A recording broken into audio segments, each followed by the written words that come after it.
people want law, but more than anything else, they want order in their communities. The unemployment rate has fallen from 13.7% in April 2016 to 9.6% as at January 2018. The two areas of focus this year under the theme Ramp It Up, Fix It Up are health, with specific attention to health centers, and education, with specific attention to installing ramps in schools. You're watching Jamaica House Weekly. I'm Lorraine Mendez. At the top of the week, Prime Minister Andrew Holness launched a pilot program to provide over 5,000 energy-efficient solar lamps to energy-poor households. The initiative, worth $4,000, is a direct response to house fires in which 31 persons perished, 9 of them children, over the past 6 months. Under the project, over 1,000 households across 7 constituencies in the Kingston metropolitan area will be provided with at least 3 bulbs per home. This program is not the entirety of the government's response. This is the start. This is going to be a pilot. And so we have selected 7 constituencies within the urban area where we would be better able to quickly identify households that are in need and provide the necessary support services, not just the solar lamps, but the ecosystem to make the solar lamps usable. The pilot is being managed by the Petroleum Corporation of Jamaica. At Monday's launch, Prime Minister Holness announced that an energy core of the HOPE program would be created to distribute and educate persons on the use of the lanterns. On Tuesday, the Prime Minister launched activities for Workers' Week and Labor Day 2018.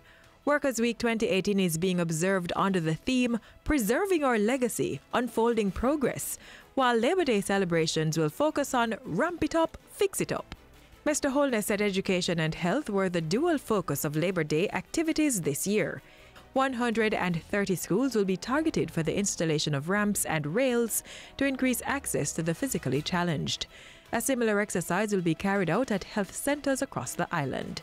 During this Workers' Week and Labor Day period, I urge you to carry forward the spirit of volunteerism and service. During the launch of Workers' Week, Prime Minister Holness announced that the unemployment rate was at 9.6%, the lowest in over a decade. He said youth unemployment also experienced a steep decline. It is the goal of this government that no one is left behind, and that there is equal opportunity for every Jamaican to self-actualize. By Tuesday afternoon, the Prime Minister was in Gordon House piloting a resolution to extend the state of emergency in St. James. Mr. Holness argued that the security measure has yielded significant results in the parish. He said there were 62 less murders between January 1 and April 30, 2018, over the corresponding period last year. In addition, Prime Minister Holness said the security forces were able to put a stop to the activities of 8 major violence producers in the parish.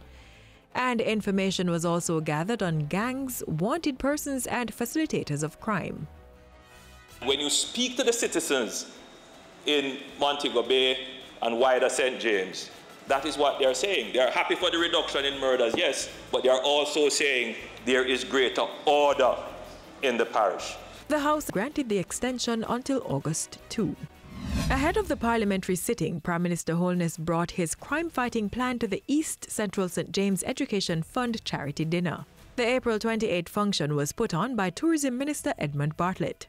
At the end of the use of these extraordinary powers, we would have eroded the 3 main threats to the stability of the St. James economy: guns, gangs, and dons. And on the weekend, Prime Minister Andrew Holness reiterated government's resolve to decisively deal with the crime situation. He was reacting to news of the security forces recovering 4 M16 assault rifles, 150 bullets, and marked ballistic vests at Ramble Hill in Bogue, St. James. A .38 revolver, 2 9mm pistols, and a Mac-10 were also found in the area. Back at Jamaica House, the major organized crime and anti-corruption agency was called in to investigate a number of fake social media accounts bearing the Prime Minister's name and image. The fake Facebook, Twitter and Instagram accounts seek to scam persons of money and other valuables. While urging persons to be careful, the OPM issued the Prime Minister's official accounts on the social media sites. Also at Jamaica House, the Prime Minister met with several prominent movers and shakers. On Wednesday, Mr. Holness met with the island's High Commissioner-designate to South Africa, Angela Comfort. Wednesday also saw the Prime Minister meeting with a delegation from the Private Sector Organization of Jamaica. The following day, Prime Minister Holness held talks with a group of the island's plastic manufacturers. And that's it for Jamaica House Weekly. Be sure to join us next time for more of the news coming out of the office of the Prime Minister.